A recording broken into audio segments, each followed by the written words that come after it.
ॐ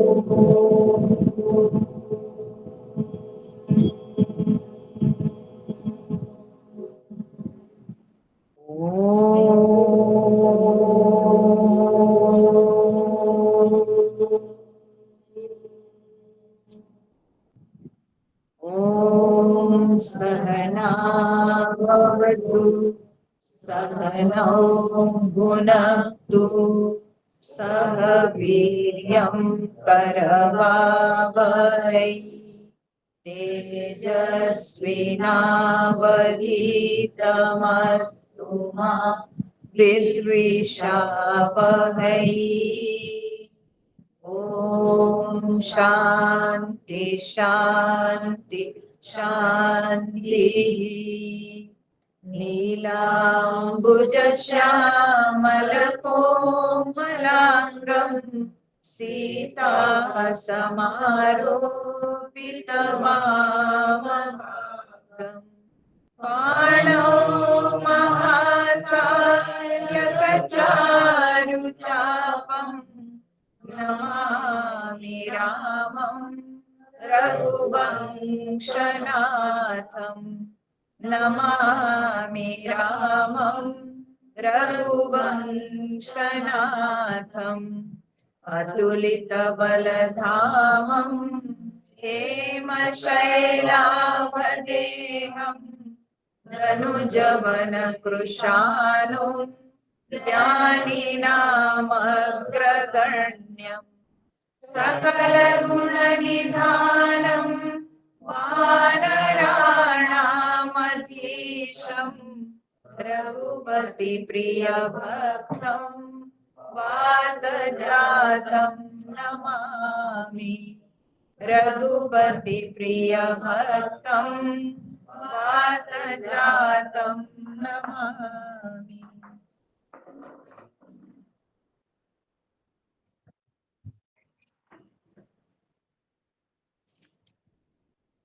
हाँ, तो आज से हम लोग सुंदर कांड का अध्ययन करने जा रहे हैं। सुंदर कांड बड़ा सुंदर ही कांड है।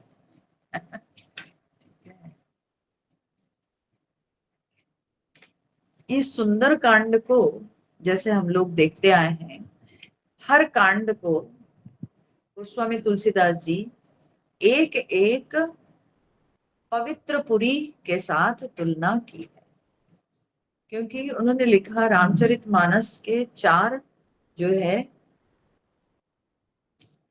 क्या है घाट है, और प्रत्येक घाट में 7 सोपान है। ये जो 7 सोपान है ये 7 कांड है, ठीक है। और ये 7 कांड को जो 7 सोपान भी कहा गया, और 7 कांडों को 7 पुरी के साथ भी तुलना की गई, ठीक है। तो हम लोग देखते आए हैं कि हर कांड का एक एक पुरी के साथ तुलना की गई है। तो उस क्रम से इस कांड को कांचीपुरी कही गई है, ठीक है। कांचीपुरी के साथ इसकी तुलना हुई है, ठीक है। तो जो कांचीपुरी है उसमें भी बोलते हैं 2 भाग है। कांचीपुरी में एक होती है शिव कांची, दूसरी होती है विष्णु कांची, ठीक है। कांचीपुरी में जो है भगवान शिव जी की भी महिमा है और भगवान विष्णु की भी महिमा है। तो कांचीपुरी ये दोनों के साथ जो है जुड़ी हुई है। तो शिव कांची और विष्णु कांची ऐसे जो है कही गई है। तो यहां पर भी इस कांड में भी आप देखिएगा, इस कांड के भी 2 भाग हैं। पहला भाग जो है वो शिवकांत जी के साथ तुलना की जाती है, क्योंकि हनुमान जी की जो है इसमें महिमा है। हनुमान जी हुए शंकर जी के अवतार, तो इसलिए पहला भाग जिसमें हनुमान जी की महिमा उसको शिवकांची नाम से जानी जाती है। और दूसरी कांड जिसमें भगवान राम जी की महिमा आती है, राम जी का प्रभाव दिखता है, जब समुद्र देव नहीं मानते हैं और राम जी कैसे उनके सामने अपना क्रोध व्यक्त करते हैं, और वहां पर भगवान राम जी की महिमा, राम जी के प्रभाव दिखता है, तो उसको विष्णु कांची कही जाती है। तो इस प्रकार से ये कांड को जब कांचीपुरी के साथ तुलना की गई है, तो इसके दो भाग, दो भगवान के, या भगवान के ये जो है ना दो रूप के प्रभाव दिखते हैं, तो इसलिए इसको इस प्रकार से नामित किया गया है। तो पहला भाग को शिव कांची और दूसरे भाग को विष्णु कांची के नाम से जाना जाता है। अब इसमें हम सब लोग जान ही रहे हैं, तो सुंदर कांड, सुंदर कांड जो है, सुंदर, सुंदर मतलब क्या, शोभनीय। ठीक है, सुंदर का अर्थ होता है शोभनीय। ठीक है, जो मन भावन हो, ठीक है, ये जो मन को भाए, जो अच्छा लगे, तो उसको हम लोग सुंदर कहते हैं। तो ये कांड को सुंदर क्यों कहा जाता है, क्यों इस कांड का नाम सुंदर कांड दिया गया, तो कहते हैं क्योंकि ये कांड बड़ा सुंदर है। तो इसमें सुंदरता क्या है, तो बोले इससे और सुंदरता आपको कहाँ दिखेगी, तो बोले क्या क्या सुंदरता आपको दिखती है इसमें, तो बोले सब कुछ सुंदर है इसमें। बोले जैसे कि हनुमान जी भगवान के अनन्य भक्त हैं। जब भगवान की सेवा में भक्त तत्पर हो जाते हैं, भगवान की सेवा में जब भक्त समर्पित हो जाते हैं, और भक्त जब भगवान की सेवा के लिए बढ़ चढ़ कर करते हैं, तो इससे और सुंदर महिमा क्या सुनने को मिलेगी, इससे और सुंदर बात क्या हो सकती है। ठीक है, इससे और शोभनीय बात क्या हो सकती। तो इसीलिए जिसमें भक्त का सेवा धर्म दिखता है, जिसमें भक्त का समर्पण दिखता है, जिसमें स्वामी के प्रति कैसे कर्तव्यनिष्ठ होना चाहिए, वह जब भक्त के कार्य में दिखता है, तो ये सबसे सुंदर बात है। ठीक है, कोई भी शास्त्र ग्रंथ में, भक्ति ग्रंथ में, जहां पर भक्त का समर्पण भगवान के प्रति, तो ये सबसे श्रेष्ठ बात होती है। इससे सुंदर बात तो कुछ नहीं हो सकती है, क्योंकि ये शिक्षणीय है, ये सबके लिए दृष्टांत बन जाता है, ये सबके लिए जो है ये बहुत बड़ी शिक्षा हो जाती है। तो इसलिए इसमें जो हनुमान जी के डेडिकेशन है भगवान के लिए, वह दिखता है। तो इससे सुंदर बात और क्या हो सकती है। तो एक सुंदर बात हुई। दूसरी सुंदर बात क्या है, दूसरी सुंदर बात यह है कि इसमें सीता जी की पवित्रता सूचित हुई है। यही वह कांड है जिसमें सीता जी की पवित्रता सिद्ध हो रही है। ठीक है ना, क्योंकि सीता जी जाके 10 महीने रावण के यहां रही है। ठीक है, अब उन 10 महीनों में वो कैसे रही, क्या करी, उनकी भावना कैसी थी, तो ये कौन बताएगा, बोली कौन जानता है, उसका क्या प्रमाण है। कोई तो प्रमाण नहीं था, अब तक तो कोई नहीं गए थे, इतने दिन हो गए हैं, है ना। तो यही कांड में उल्लेख होता है, जहां हनुमान जी पहुंचते हैं और आंखों के सामने देखते हैं कि सीता जी किस तरह से, क्या बोलते हैं, नित्य निरंतर भगवान के स्मरण करते हुए कैसे वो रावण के तिरस्कार का सम्मुखीन होती है, कैसे वो रावण के सामने राम जी को केवल अपना बल मान करके वो कैसे अपने आप को रावण जी से बचा के रखती है, ये सारी बातें स्पष्ट होती है यही कांड में।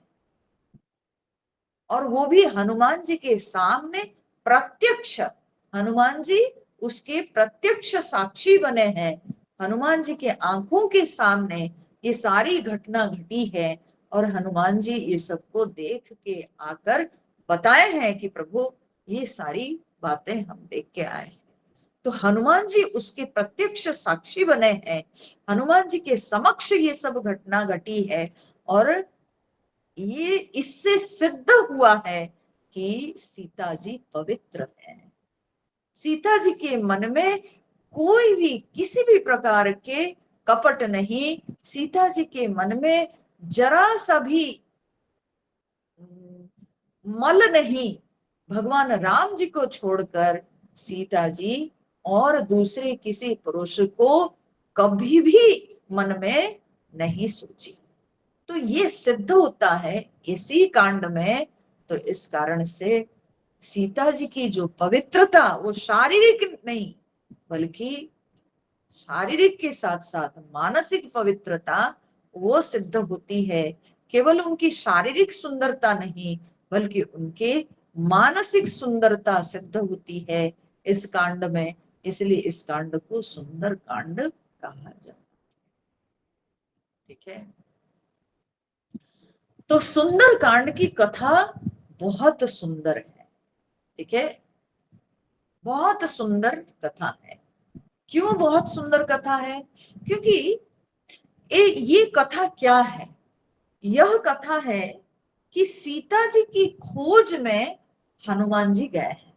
ठीक है, हनुमान जी सीता जी की खोज में निकले हैं। और सीता जी क्या है? आदि गुरु शंकराचार्य जो है कोई शास्त्र में उन्होंने चाबी कोई शास्त्र में आदि गुरु शंकराचार्य जी वर्णन करते हैं कि सीता शांति सीता समानीता आत्मा रामो विराजते। ठीक है, तो सीता जी जो है वो शांति स्वरूपा है और राम जी हम सबके अंदर अंतर्यामी रूप से आत्मा राम है। ठीक है, तो सीता जी शांति है, शांति स्वरूपा है और राम जी आत्मा राम। ठीक है, तो जो व्यक्ति आत्माराम में प्रतिष्ठित, जो व्यक्ति आत्माराम हो जाता है तो उसको शांति की प्राप्ति हो जाती है, क्योंकि जहां राम वहीं सीता है। तो सीता जी शांति स्वरूपा है और यह शांति स्वरूपा सीता जी की खोज में हनुमान जी निकले। ठीक है, तो हनुमान जी कौन है? बोले हनुमान जी एक साधक के प्रतीक है। ठीक है, एक साधक अपनी आध्यात्मिक यात्रा, हनुमान जी जो लंका यात्रा करते हैं ये आध्यात्मिक यात्रा है। ठीक है, तो एक साधक की आध्यात्मिक यात्रा का लक्ष्य जो है, उसका गंतव्य जो है वो क्या है ना? शांति। तो शांति की खोज में साधक निकलता है। ठीक है, तो हनुमान जी निकले और यह जो आध्यात्मिक यात्रा होती है साधक की, ये सहज नहीं होती। इसमें बहुत बाधा विघ्न आते हैं, बहुत रुकावटें आती हैं, परंतु उन रुकावटों को पार करके, उन बाधाओं को पार करके अंत में कैसे साधक अपने लक्ष्य में पहुंचता है, ये इस स्कंद में, इस कांड में सूचित होता है। ठीक है, इस कांड में वो सब देखने को मिलते हैं। कितनी सारी रुकावटें बाधाएं आई है। हनुमान जी जब शांति की खोज में निकले हैं और उन बाधाओं को पार करके कहीं बुद्धि के परिचय देकर पार हुए हैं, कहीं अपने शारीरिक बल का परिचय देकर के पार हुए हैं। ठीक है, तो कभी कभी साधक को जो है अपनी शारीरिक क्षमता का प्रयोग करना होता है, कहीं कहीं साधक को अपने बौद्धिक बल का जो है प्रयोग करना होता है, तो कहीं कहीं अपने आप को साधक चुपचाप विनम्र करके निकल जाता है। कहीं वहां अपना किसी भी प्रकार के बल नहीं बल्कि विनम्रता। ठीक है, केवल विनम्रता के द्वारा वो जो है बाधा को पार कर जाता है। इस प्रकार से हनुमान जी हर बाधा को पार हुए हैं और अपनी आध्यात्मिक यात्रा में सफलता लाभ किए हैं। तो यह अपने आप में एक संपूर्ण कथा है, एक कंप्लीट स्टोरी है। जैसे हम लोग मूवी देखते हैं, ठीक है भाई, कोई विलेन जो है कोई हीरोइन को ले लिया है, कोई हीरो फाइटिंग करता है और करके अंत में अपने हीरोइन को बचा लेता है। सो ये सुंदरकांड जो है ना, ये अपने आप में एक कंप्लीट स्टोरी है कि हनुमान जी सीता जी की खोज में निकले हैं और हनुमान जी अपने गंतव्य में पहुंचे हैं, सारी बाधा सारे विघ्नों को पार करके और सीता जी की खोज लेकर फिर सही सलामत आके राम जी के निकट पहुंच जाते हैं। अगर राम जी का निर्देश होता तो सीता जी को लेके भी आ सकते थे हनुमान जी, परंतु उनके ऊपर वह निर्देश नहीं था, इसलिए वे राम जी के निर्देश के अनुसार जो उनको करना था वो सब सफलतापूर्वक सब कुछ करके संपन्न करके वे लौट आए हैं राम जी तक। इसीलिए अपने आप में यह एक संपूर्ण कथा है। तो यह सुंदर कांड की कथा भी बड़ा सुंदर है, ठीक है। सो सुंदर कांड में भक्त का चरित्र सुंदर है, सुंदर कांड में सीता जी की चरित्र सुंदर है, सुंदर कांड में कथा भी बड़ा सुंदर है, और सुंदर कांड में राम जी भी सुंदर है। राम जी कौन से असुंदर है ना। राम जी को भी जब खबर मिलती है तो वे तत्पर हो जाते हैं और अपने प्रभाव दिखाते हैं, तो समुद्र देव भी उनके सामने झुक जाते हैं और तत्परता पूर्वक राम जी सीता जी की रक्षा करने के लिए आगे बढ़ते हैं। तो यही है कि बहुत ऑर्गेनाइज्ड वे में, बहुत सिस्टमेटिकली भगवान राम जी अपनी सीता को सुरक्षित लाने के लिए तत्पर होते हैं और आगे बढ़ते हैं। ये राम जी की महिमा है कि सबको राम जी श्रेय देना चाहते हैं, वानरों को भी श्रेय देना चाहते हैं, और फिर वानरों की सेना लेकर के फिर रावण पर विजय प्राप्ति करके भगवान सीता माता को लौटा के ले आते हैं। तो ये जो है राम जी की महिमा है, ये राम जी की सुंदरता है। तो राम जी भी, राम जी की तत्परता देख करके तुरंत राम जी और विलंब नहीं किए हैं, राम जी जो है तुरंत अपना क्या बोलते हैं प्रोग्राम बना लेते हैं लंकापुरी में जाने के लिए। तो इसलिए सुंदर कांड में राम जी भी बड़े सुंदर है। एक बड़ा सुंदर श्लोक इस सुंदर कांड को लेकर के सुनने को मिलता है, जिसमें ये सारी बातें बताई जाती है। बोले, सुंदरे सुंदरो राम, सुंदरे सुंदरी सीता, सुंदरे सुंदरी कथा, सुंदरे किंग न सुंदरम। ठीक है, तो सुंदरे सुंदर राम, ठीक है, सुंदर कांड में राम जी बड़े सुंदर है, ठीक है। राम जी तो नित्य सुंदर है, सत्यम शिवम सुंदरम, तो इसलिए राम जी नित्य सुंदर है। राम जी को छोड़कर कोई रामायण हो सकती है क्या, ठीक है। सो राम जी तो नायक है, तो इसलिए राम जी सुंदर है। सुंदरे सुंदर राम, सुंदरे सुंदरी सीता, ठीक है। सुंदर कांड में सीता जी बड़ी सुंदर है। क्या सीता जी पहले सुंदर नहीं थी, पहले सुंदर थी, लेकिन इस कांड में उनकी शोभा कुछ और है, क्योंकि अब तक तो लोग उनके शारीरिक शोभा को देखते आ रहे थे, यहाँ पर तो असली उनकी शोभा दिखती है कि एक पतिव्रता नारी का बल क्या है, और उनके राम जी के प्रति जो समर्पण, राम जी के प्रति जो प्रेम, वही प्रेम समर्पण, यही जो अपना धर्म को उन्होंने निभाया है, इसी पतिव्रता धर्म के कारण वे रावण जैसे व्यक्ति के समक्ष अपने आप को सुरक्षित रख पाई है, ठीक है। सो ये जो है सीता जी की आंतरिक सुंदरता जो कि प्रकट होती है, तो इसलिए सुंदर कांड में सीता जी भी बड़ी सुंदर है। सुंदरे सुंदरो रामः, सुंदरे सुंदरी सीता, सुंदरे सुंदरी कथा। तो सुंदरकांड की कथा बड़ी सुंदर है। मैंने कहा कि ये अपने आप में एक संपूर्ण कथा है, जिसमें भक्त की कथा है, भक्त का चरित्र है। ठीक है, भक्त का समर्पण, और भक्त अपने गंतव्य में, अपने आध्यात्मिक यात्रा में वो अपने गंतव्य तक पहुंचता है और सफलता पूर्वक अपने प्रभु के चरणों में पुनः समर्पित हो जाता है प्रभु के कार्य करके।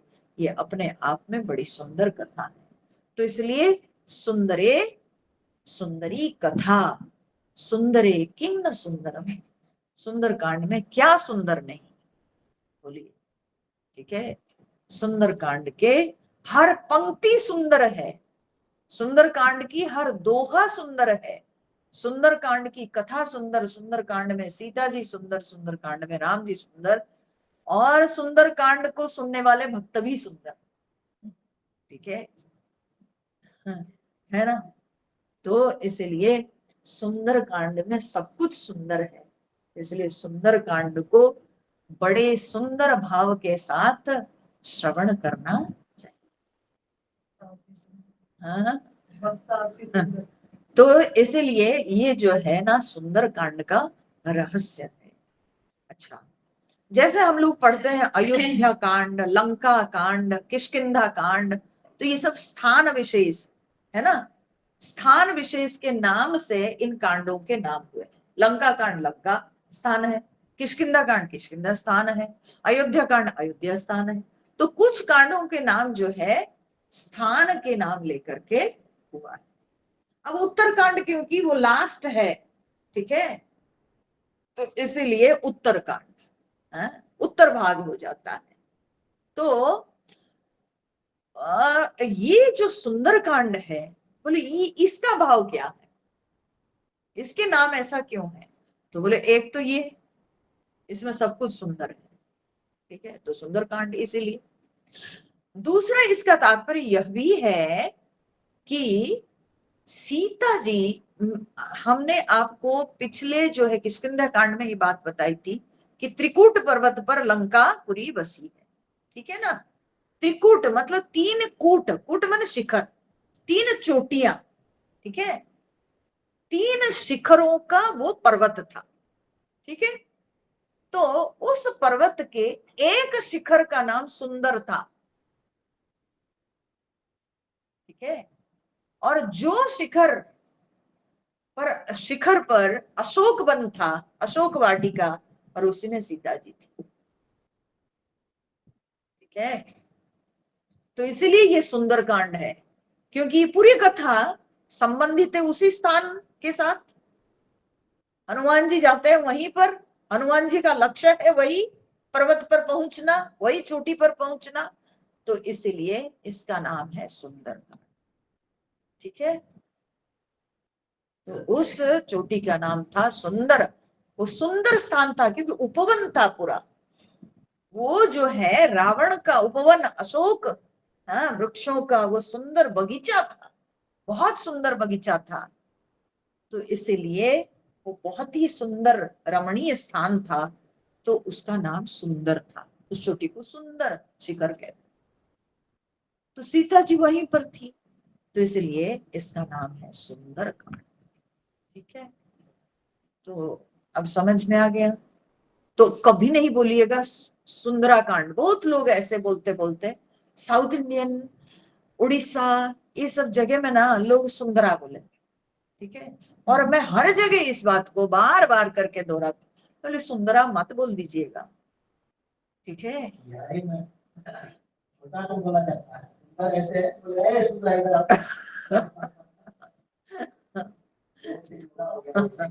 हाँ, तो जैसे जैसे योग से योगा, तो वैसे सुंदर से सुंदरा।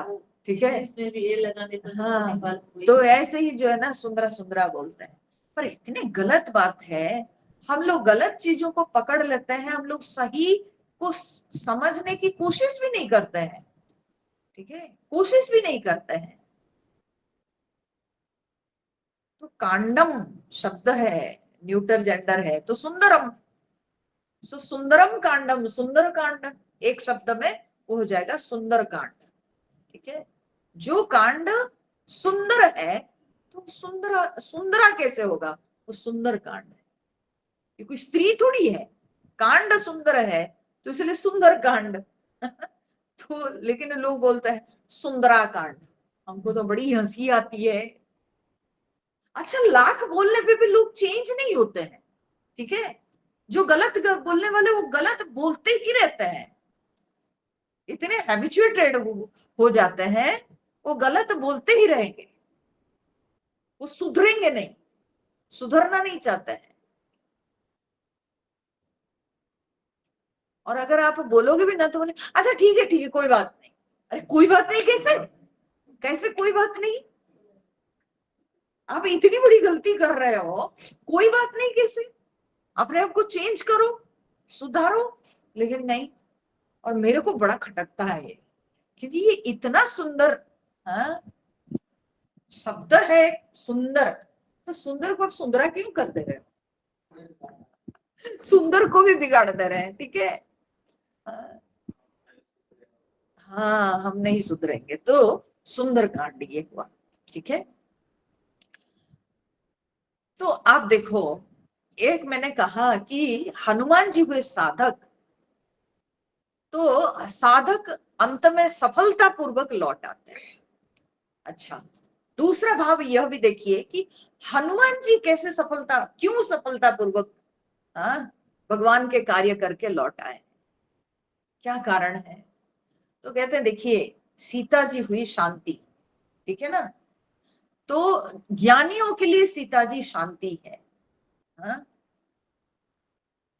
भक्तों के लिए सीता जी भक्ति है। ठीक है, कर्मकांडियों के लिए सीता जी शक्ति है, शक्ति स्वरूपा है।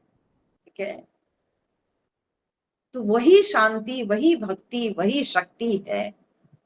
और वो शांति, भक्ति और शक्ति स्वरूपा सीता जी को कौन एक्चुअली उसको प्राप्त कर सकता है, बोले हनुमान जी ही केवल प्राप्त कर सकते हैं। बोले क्यों, बोले इसीलिए कि हनुमान जी हुए विश्वास के प्रतीक। ठीक है, नमामि भवानी शंकरो वंदे श्रद्धा विश्वास रूपिणम।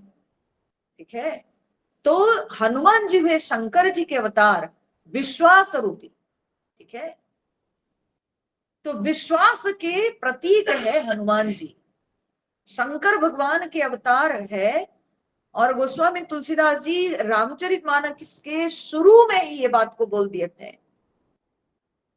कि भवानी शंकरो वंदे, भवानी पार्वती जी जो है वो श्रद्धा स्वरूपिणी है और शंकर जी विश्वास रूपी है। और हनुमान जी शंकर जी के अवतार हैं, तो विश्वास के प्रतीक है हनुमान जी। तो जहां विश्वास है, ठीक है, शांति वहीं पर लाभ होती है, उसी को शक्ति की प्राप्ति होती है।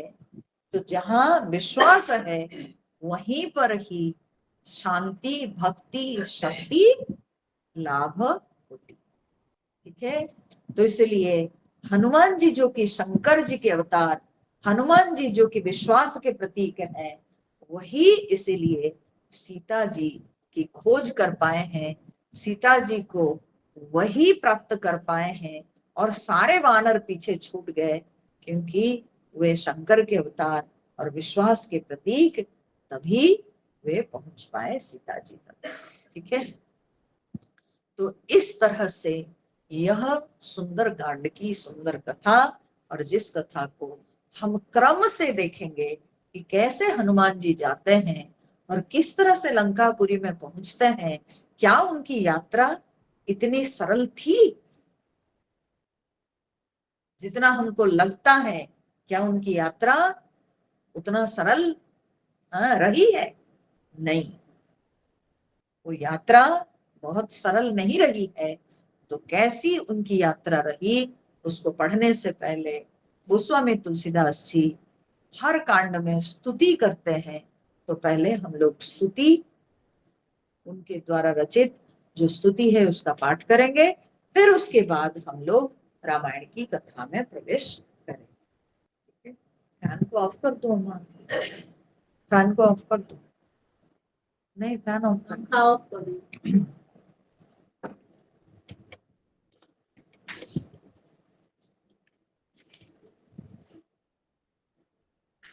हाँ, अथ सुंदरकांड। शांतं शाश्वत प्रमेय, शांतं शाश्वतम प्रमेयमनघम् निर्वाण शांति प्रदम् ब्रह्मा शंभु फणीन्द्र सेव्य मनीषम् वेदांत वेद्यं विभुम् रामाख्यं जगदीश्वरं सुरगुरुम् मायामनुष्यं हरिं वन्देऽहं करुणाकरं रघुवरं भूपालचूडामणिं नान्यास्पृहा रघुपते हृदये स्मदीये सत्यं वदामि च भवानखिलान्तरात्मा भक्तिं प्रयच्छ रघुपुङ्गवनिर्भरा मे कामादिदोषरहितं कुरु मानसं च अतुलितबलधामं हेमशैलाभदेहम् धनुजवनकृशानुं ज्ञानिनामग्रगण्यम् सकलगुणनिधानं वानराणामधीशम् रघुपतिप्रियभक्तं वातजातं नमामि रघुपतिप्रियभक्तं वातजातं नमामि। तो पहले राम जी की स्तुति आई है। अब तक हम देखते आए थे शिव जी की स्तुति आ रही थी, ठीक है, और यहां से राम जी की स्तुति आई। तो गोस्वामी जी अब तक जब शिव जी की स्तुति करते आ रहे थे तो यहाँ पर राम जी की स्तुति क्यों किए, कारण क्या है? बोले इसीलिए किए राम जी की स्तुति पहले क्योंकि शिव जी यहाँ पर सेवक बन गए हैं, हनुमान, ठीक है। तो यहाँ पर शिव जी सेवक बन गए हैं, शिव जी राम जी की पूजा करने आ गए हैं, ठीक है। तो जब स्वयं शंकर जी सेवक बन गए हैं, स्वयं शंकर जी जब राम जी की सेवा के लिए आए हैं, तो इसलिए यहाँ पर राम जी को आगे करते हैं और बाद में शंकर स्वरूप हनुमान जी की स्तुति होती है, ठीक है। तो इसलिए पहले राम जी की स्तुति आई है और बाद में हनुमान जी की स्तुति की गई है, जो कि शंकर स्वरूप है, रुद्र अवतार है, ठीक है। हुई तो है स्तुति, परंतु शंकर जी के हनुमान के रूप में स्तुति हुई है और वो बाद में हुई है क्योंकि शंकर जी अभी भगवान के सेवक बने हैं, वे स्वयं राम जी की पूजा कर रहे हैं, तो इसलिए राम जी की पहले स्तुति आई है। तो क्या कहते हैं गोस्वामी जी, ऐसे लगता है ये श्लोक को देखने से कि ये संस्कृत में है, परंतु ये प्राकृत भाषा में है, ये संस्कृत नहीं है, ठीक है। मैं बताऊंगी कैसे संस्कृत नहीं है, ठीक है। तो शांतम शाश्वतम अप्रमेयम अनघम निर्वाण शांति प्रदम। तो गोस्वामी जी कहते हैं कि हम वह राम जी की वंदना करते हैं, वंदे हम करुणाकरम रघुवरम, हम करुणा के खान, करुणा के भंडार राम जी को, रघुवर राम जी को हम नमस्कार करते हैं, हम उनकी वंदना करते हैं, जो कि शांतम, ठीक है, जो कि शांत है, ठीक है। भगवान एकदम शांत है, सौम्य है, ठीक है। शांतम शाश्वतम अर्थात चिरंतन सनातन है, ठीक है। भगवान शांत भी है भगवान सनातन भी है, चिरंतन है, शाश्वतम, अप्रमेयम। तो अप्रमेय मतलब क्या होता है? जो प्रमाणों से परे है। ठीक है, जो प्रमाणों से परे है, जो प्रमाणों से प्रमाणित होने वाले नहीं। ठीक है, देखिए प्रमा शब्द का अर्थ है ज्ञान, समझ लीजिए इस बात को। प्रमा शब्द का अर्थ है ज्ञान, ज्ञान को प्रमा कहते हैं। ठीक है, ज्ञान विद्या को प्रमा कहते हैं, हाँ? वेदांत में प्रमा कहते हैं। और वो प्रमा जिसके द्वारा जानी जाती है उसको कहते हैं प्रमाण। ठीक है, आपको रूप का ज्ञान होगा, उसका प्रमाण क्या है? आंख। तो आंख प्रमाण है ना, रूप के ज्ञान के लिए आंख प्रमाण हुआ। ठीक है, शब्द के ज्ञान के लिए कान प्रमाण है। तो इसलिए ये इंद्रियां सब प्रमाण है। ठीक है, कुछ विषय ऐसे होते हैं जो इंद्रियों से भी परे होते हैं, तो बुद्धि उसके लिए प्रमाण है। ठीक है, तो ऐसे विभिन्न प्रकार के विषयों के लिए विभिन्न प्रकार के प्रमाण दिए गए हैं। अर्थात ज्ञान के लिए, ज्ञान की प्राप्ति के लिए जो माध्यम है, जो साधन है, उसको कहते हैं प्रमाण। ठीक है, उसको कहते हैं प्रमाण। तो ज्ञान को प्रमा कहते हैं, उसके जो साधन है उसको कहते हैं प्रमाण। ठीक है, और जिस वस्तु का ज्ञान होता है, जिस वस्तु का ज्ञान होता है उसको क्या कहते हैं? प्रमेय। प्रमाण, प्रमेय, प्रमा। ठीक है, जैसे कहते हैं ज्ञाता, ज्ञेय, ज्ञान। ठीक है ना? हाँ? तो उसी प्रकार से प्रमाण, प्रमेय और प्रमा। ठीक है, सो प्रमेय माने जो वस्तु को जानी जाती है, जिसका ज्ञान होता है उसको कहते हैं प्रमेय। ठीक है, सो प्रमाण के द्वारा जिसकी प्रमा होती है उसको कहते हैं प्रमेय। ठीक है ना? तो भगवान क्या है? अप्रमेय। अप्रमेय माने क्या? ना भगवान जानने की वस्तु नहीं है। आई समझ में? अप्रमेय शब्द का एग्जैक्ट मीनिंग क्या है? ना जो प्रमेय नहीं है वो है अप्रमेय। सो प्रमेय माने जो वस्तु जानी जाती है। ठीक है, जो जानने योग्य वस्तु है, जो प्रमा के योग्य है वो प्रमेय है। तो भगवान जो है जानने की वस्तु नहीं है। मतलब क्या है? भगवान इन इंद्रियों से नहीं जाने जाते हैं, इन प्रमाणों से भगवान जानने योग्य नहीं है। भगवान प्रमाणों से परे हैं, इसलिए भगवान को कहा जाता है अप्रमेय। प्रमाणों से परे हैं, उनके लिए ये इंद्रियां प्रमाण नहीं है। भगवान आंखों से देखने की वस्तु नहीं, कानों से सुनने की वस्तु नहीं, नाक से सूंघने की वस्तु नहीं है। भगवान इंद्रियों से परे हैं, प्रमाणों से परे हैं, तो इसलिए भगवान को अप्रमेय कहा जाता है। तो फिर कैसे भगवान को जानते हैं? बोले भगवान अनुभव गम्य है। ठीक है, वे केवल अनुभव गम्य है, वे अनुभव में आते हैं, परंतु इंद्रिय रूपी प्रमाणों से परे है। ठीक है, इंद्रियातीत है परमात्मा, तो इसलिए भगवान को कहा जाता है अप्रमेय।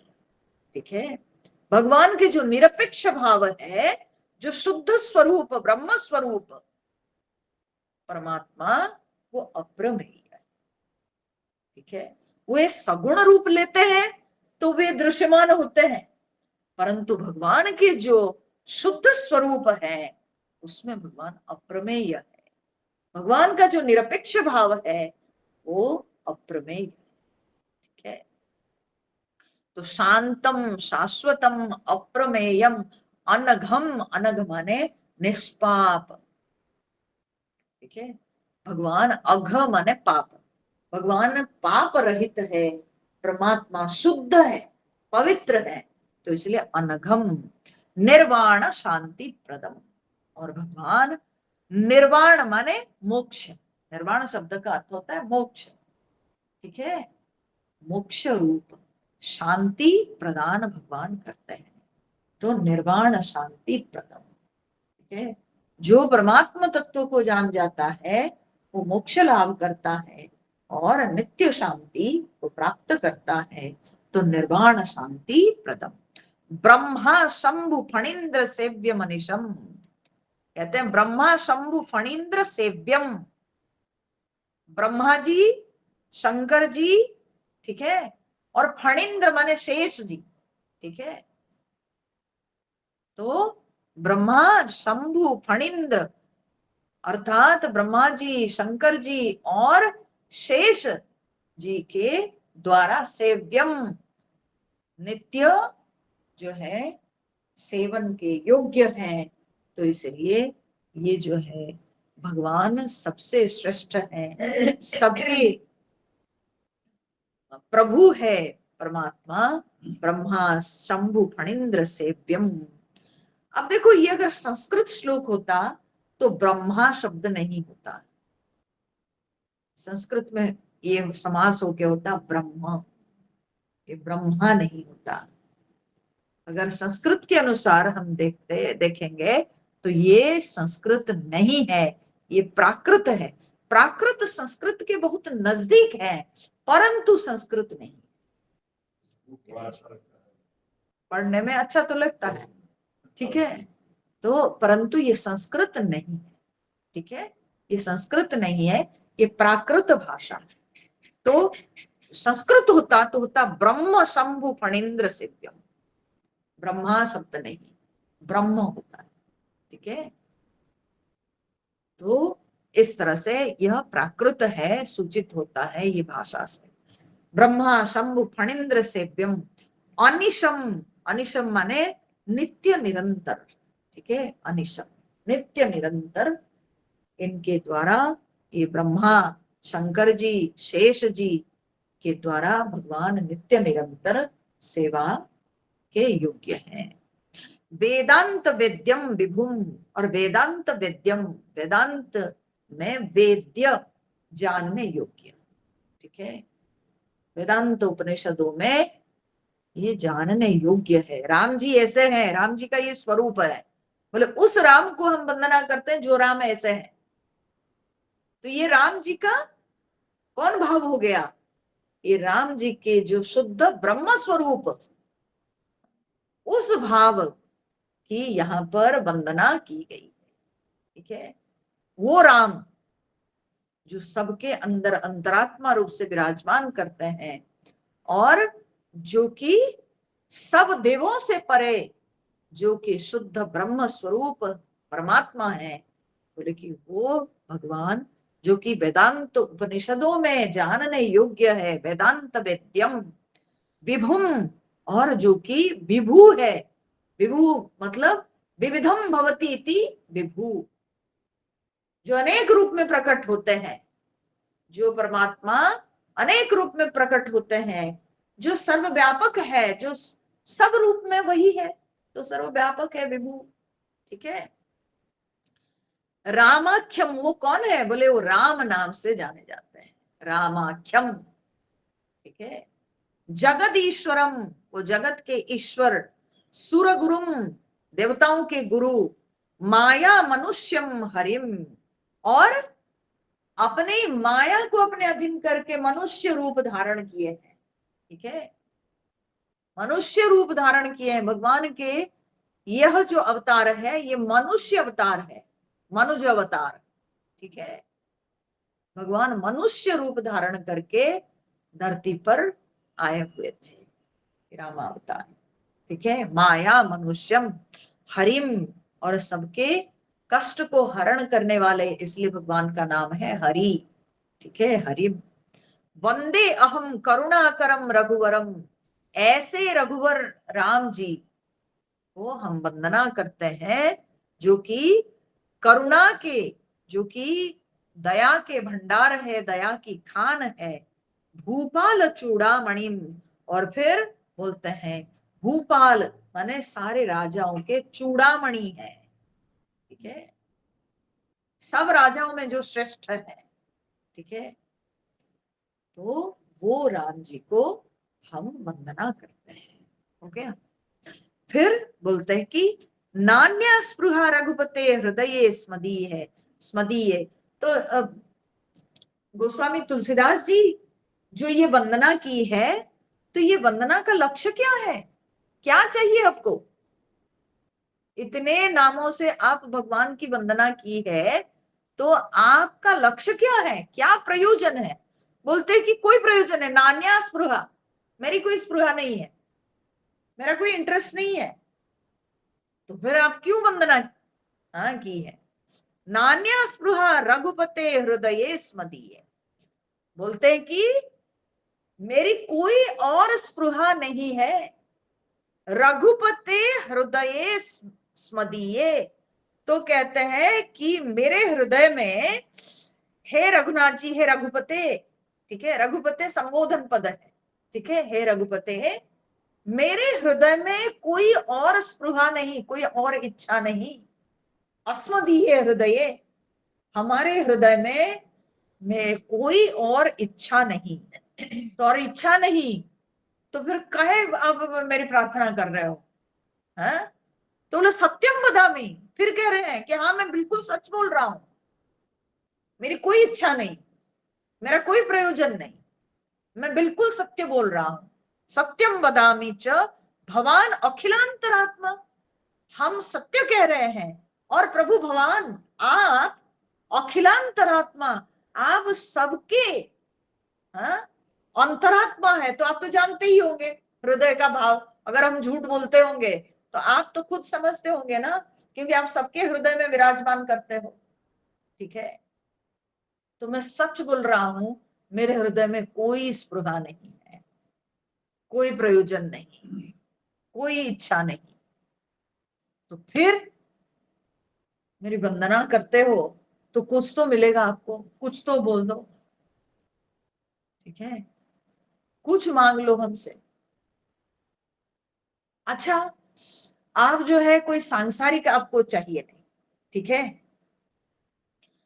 तो आप कम से कम कोई परमार्थ वस्तु मांग लो। ठीक है, कोई परमार्थ वस्तु मांग लो। तो बोलते हाँ ये तो सही बोले आप, मैं परमार्थ वस्तु तो मांग सकता हूं ना। हाँ? तो बोले क्या? बोले भक्तिम प्रयच्छ रघुपुंगव निर्भराम में। बोलते प्रभु मैं निर्भराम भक्तिम प्रयच्छ, हे रघुपुंगव, हे रघुवंशियों में श्रेष्ठ, मैं निर्भराम भक्तिम प्रयच्छ, मुझे निर्भरा भक्ति दीजिए। ठीक है, निर्भरा भक्ति।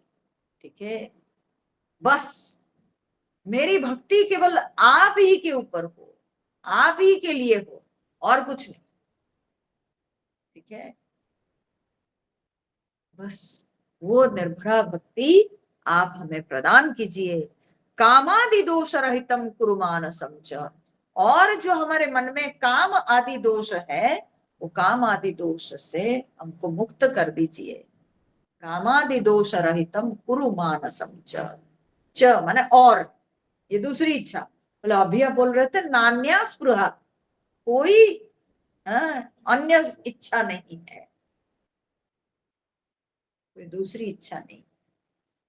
तो दूसरी इच्छा नहीं माने, जब वो कहते हैं, देखो केयरफुली इसलिए पढ़ना होता है, तो उन्होंने कहा कि न अन्य स्पृहा, कोई दूसरी इच्छा नहीं।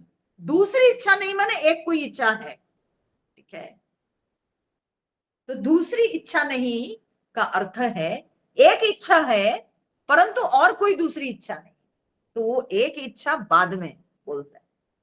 तो वो एक इच्छा क्या है कि प्रभु मुझे भक्ति चाहिए, आप हमें निर्भरा भक्ति दीजिए और मन को जो है काम आदि दोष से मुक्त कर दीजिए। बस इस इच्छा को छोड़कर हमारे मन में और दूसरी कोई इच्छा नहीं है। केयरफुली एक एक शब्द को पढ़ करके समझना चाहिए, तभी मजा आता है। ऐसे सुपरफिशियली पढ़ के चल देने से मजा नहीं आता है, क्योंकि जब इतने बड़े बड़े ज्ञानी संत लोग शास्त्रों की रचना किए हैं, उनके हर शब्द महत्वपूर्ण है। ठीक है, तो हमको लगेगा अरे कैसे बोलते हैं, एक ही श्लोक में कह रहे हैं कि कोई इच्छा नहीं। बोले कोई इच्छा नहीं उन्होंने नहीं कहा, उन्होंने कहा न अन्य स्पृहा, कोई अन्य इच्छा नहीं। ठीक है, कोई दूसरी इच्छा नहीं सिवाय राम भक्ति की। ठीक है, राम भक्ति छोड़कर कोई दूसरी इच्छा नहीं है। इसलिए प्रभु हमको बस वही प्रदान कीजिए। ठीक है, और फिर उन्होंने प्रार्थना की हनुमान जी की, अतुलित बल धामम हेम शैलाभ देहम। अतुलित बल धामम है ना, अतुलनीय बल के भंडार हैं हनुमान जी। अतुलित बल धामम हेम शैलाभ देहम, और जिनका शरीर जिनकी देह हेम शैल आभ, हेम माने सुवर्ण, शैल माने पर्वत, तो सोने का पर्वत के समान जिनकी देह की आभा, आभ माने आभा। ठीक है, जैसे सुवर्ण के पर्वत चमकता है, ठीक है, वैसे सुनहरी आभा है। ठीक है, और शरीर छोटा तो नहीं, तो इसलिए पर्वत, कैसा पर्वत, ना सोने का पर्वत, तो सोने के पर्वत के समान जिनके शरीर की आभा है, ठीक है, वो है हनुमान जी हेम शैलाभ देहम। ठीक है, हम लोग इसको पढ़ लेते हैं, हेम शब्द को बिल्कुल जो है ध्यान में नहीं रखते हैं। अरे इसमें कहा गया शैल के समान, बड़ा जो है पर्वत के समान भगवान की देह है। बोले नहीं, यहाँ भगवान के आकृति को नहीं, भगवान की आभा को सूचित की गई। ये शब्द हनुमान जी की आभा को सूचित करने के लिए है। बोले हेम शैल आभ देहम। ठीक है, सुवर्ण पर्वत के समान जिनकी देह की आभा है। ठीक है, यहाँ उनके आकार नहीं, उनकी आभा को बताई गई। अंतर है ना, आकार और आभा में अंतर है। हालांकि इस तरह के शब्दों के यहाँ पर माने संयोजना की गई है, उसमें उनके शरीर की आकृति भी पता चल जाती है कि सुवर्ण के पर्वत, तो पर्वत भी आ गया। लेकिन अगर ये समास का अर्थ को हम देखते हैं तो हनुमान जी की आभा को यहाँ पर सूचित की गई। ठीक है, सो हेम शैलाभ देहम दनुज वन कृशानुम, सो दनुज वन कृशानुम। दनुज, दनुज का अर्थ क्या होता है ना, राक्षस। ठीक है, दनुज, तो धनु से जन्म लिए थे दनुज, राक्षस। ठीक है, सो दानव, इसलिए तनु के पुत्र होने के कारण दानव कहलाते हैं। राक्षसों को हम लोग दानव कहते हैं ना, तो दानव क्योंकि धनु के वंशज हुए, तो इसीलिए धनु वंश में जन्म लिए तो दानव कहलाए। तो दनुज, धनु से जात हुए तो दानव, राक्षस, दनुज। वन, ठीक है, राक्षसों के वन को संहार करने के लिए कृशानुम, अग्नि। ठीक है, कोई वन को जला के राख कर देती है अग्नि, ऐसे राक्षसों के वन को नष्ट करने के लिए हनुमान जी अग्नि के समान है। दनुज वन कृशानु, ठीक है, दानव वन को नाश करने के लिए ये जो है बिल्कुल अग्नि के समान है। पता है, ये श्लोक को कल हम लोग विचार करेंगे। ये श्लोक के अंदर पूरा सुंदर कांड है। ये श्लोक जो इंगित करता है प्रत्येक शब्द, वो सुंदर कांड के एक एक प्रसंग को इंगित करता है। ठीक है, तो दनुज वन कृशानुम, तो दानवों के वन को नष्ट करने के लिए ये अग्नि के समान है। ज्ञानी नाम अग्रगण्यम, और ज्ञानियों में ये अग्रगण्य है, सबसे बुद्धिमान है। ज्ञानी नाम अग्रगण्यम, सकल गुण निधानम, और सारे गुणों के भंडार है, सकल गुण निधानम। वानराणाम अधीशम, वानरों के ये अधीश है, वानरों के हीरो है। ऐसे तो वानरों के अधिपति सुग्रीव है, पर असली काम तो हनुमान जी ही किए हैं। सारे काम तो हनुमान जी किए हैं। ठीक है, हाँ हाँ बिल्कुल वही बात है, राष्ट्रपति और प्रधानमंत्री। हाँ हाँ, तो वो तो है ही। हनुमान जी जो है वे किंग मेकर के हम कह सकते हैं। सुग्रीव को राजा बनाने के पीछे जो है हनुमान जी के ही हाथ है। और हनुमान जी जो है असली मायने में देखा जाए तो सुग्रीव के द्वारा तो कोई कार्य हुआ नहीं है, और जो सचमुच की जो भगवान की सेवा, वो तो हनुमान जी ही किए है। तो सारे वानरों में सच देखा जाए तो हनुमान जी हीरो है।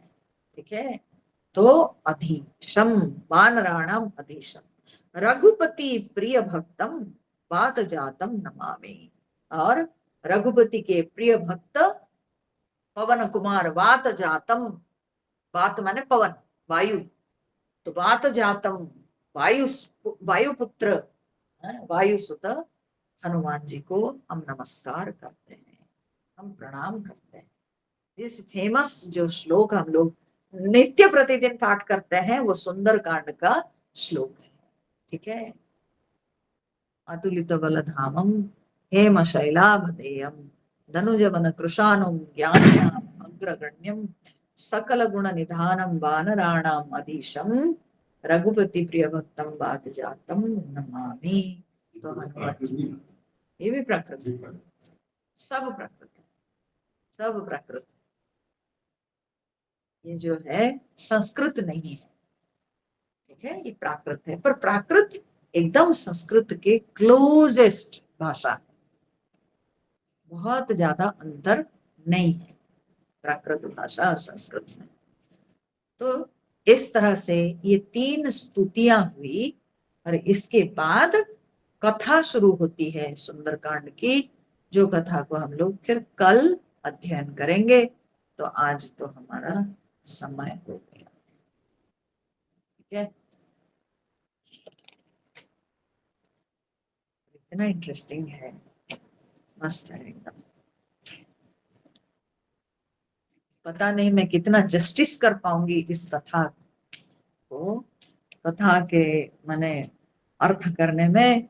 फिर इसके ऊपर संतों ने इतना लिखे हैं, इतनी व्याख्या हुई है कि अध्ययन करने पे तो मन एकदम गदगद हो जाता है। ठीक है, तो देखते हैं प्रभु की इच्छा, यथा मति यथा श्रुति, है ना, हम व्याख्या करने की कोशिश करेंगे सुंदर कांड। सुंदर कांड की रचना वाल्मीकि जी वाल्मीकि रामायण में बोले हैं। ठीक है, पूरी रामायण की रचना वो केवल सुंदर कांड के लिए किए थे, पता है। वाल्मीकि रामायण में वाल्मीकि जी ने, यह भी जो है ना सुंदर कांड का एक रहस्य, कि यही सुंदर कथा को लिखने के लिए, यही उनका लक्ष्य था, इसी के लिए वो पूरी रामायण लिखे। क्यों? इसीलिए कि जब सीता जी को जब राम जी भेज दिए वाल्मीकि जी के आश्रम में, और सीता जी गर्भवती थी और वाल्मीकि जी के आश्रम में उस समय रहती थी, तो अपने नित्य कर्म समाप्त करने के पश्चात वो अपने दिन कैसे बिताती थी? राम जी की कथा करके। पता, पूरा दिन उनका बीतता था कि कैसे वो राम जी के संग थी। ठीक है, वनवास में, अयोध्यापुरी में विवाह कैसे हुआ, सारी कथा वो वाल्मीकि जी को सुनाती थी। और वाल्मीकि जी सारी कथा सीता जी के स्वमुख से श्रवण की है। तो जब श्रवण करते थे ना, तो वाल्मीकि जी के हृदय फटता था, लगता था कि कितना दोनों के बीच में प्रेम, और संसार के कारण सीता जी को भगवान जो है छोड़े हैं। तो इसलिए वाल्मीकि जी के हृदय में नित्य निरंतर ये भाव चलता था कि कैसे इसको प्रकट किया जाए, कैसे समाज के सामने लाया जाए कि सीता जी के चरित्र कितना शुद्ध है, कितना पवित्र है, निष्कलंक है सीता जी। तो इसी जो है भाव में हमेशा वाल्मीकि जी रहते थे। तो तब एक दिन बैठे हुए थे, उसी सामने, उनके सामने जब वे ध्यान करके उठते हैं, उसी समय देखते हैं क्रौंच पक्षी के जो जोड़े, और उसको एक व्याध तीर मारता है, बाण मारता है, तो उसमें से जो है एक की मृत्यु हो जाती है, और तड़प तड़प करके दूसरे जो है मृत्यु लाभ, हाँ, करती है। मुझे लगता है जो पुरुष पक्षी है उसकी मृत्यु हो जाती है, और उसके बाद वो स्त्री जो है पक्षी, वो तड़प तड़प करके मृत्यु लाभ करती है। तो इसको जो आंखों के सामने वाल्मीकि जी देखते हैं, तब वाल्मीकि जी के हृदय में उसी समय वो जोड़ों को देख करके उनको लगता है कि जैसे कि ये राम और सीता जी की जोड़ी है। ठीक है, जैसे विरह में तड़प करके वो पक्षी मरता है, तो वैसे ही वाल्मीकि जी को लगता है कि कैसे राम जी के बिना सीता जी अधूरी, सीता जी के बिना राम जी अधूरे, और दोनों कैसे जो है परस्पर के वियोग में समय काटे हैं। तो तभी वाल्मीकि जी के मुख से वो जो है प्रसिद्ध श्लोक निकलता है, जिससे वाल्मीकि रामायण काव्य की शुरुआत हुई। ठीक है, वाल्मीकि रामायण की शुरुआत हुई।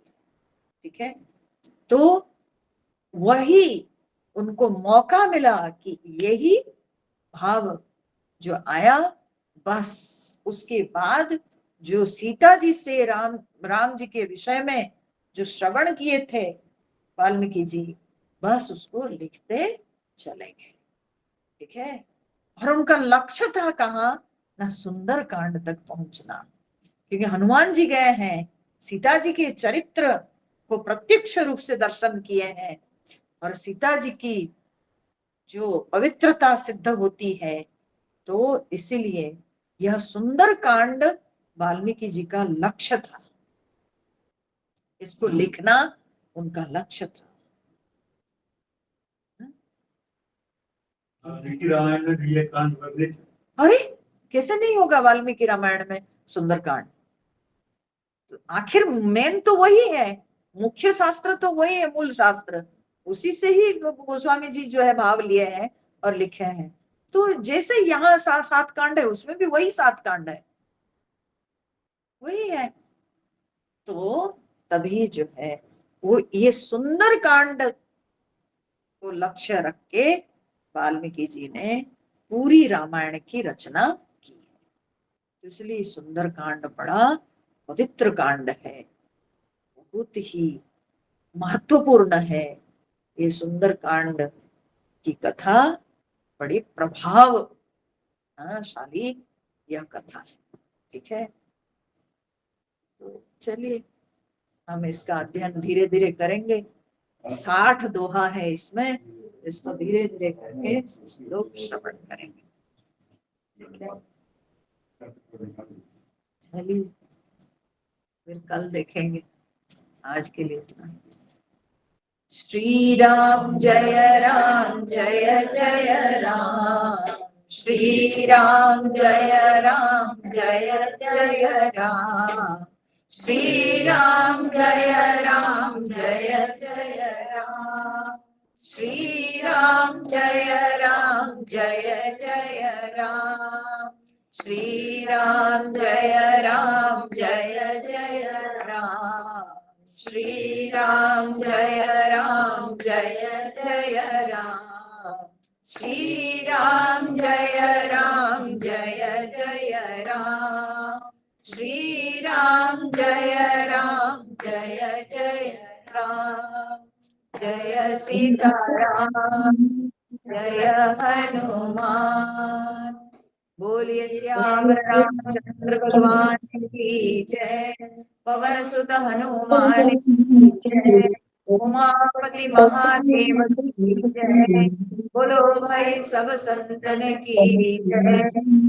ओम पूर्णमद पूर्णमिदं पूर्णात् पूर्णमुदच्यते पूर्णस्य पूर्णमादाय पूर्णमेवावशिष्यते। ओम शांति शांति शांति। हरि ओम श्री गुरुभ्यो नमः। हरि ओम।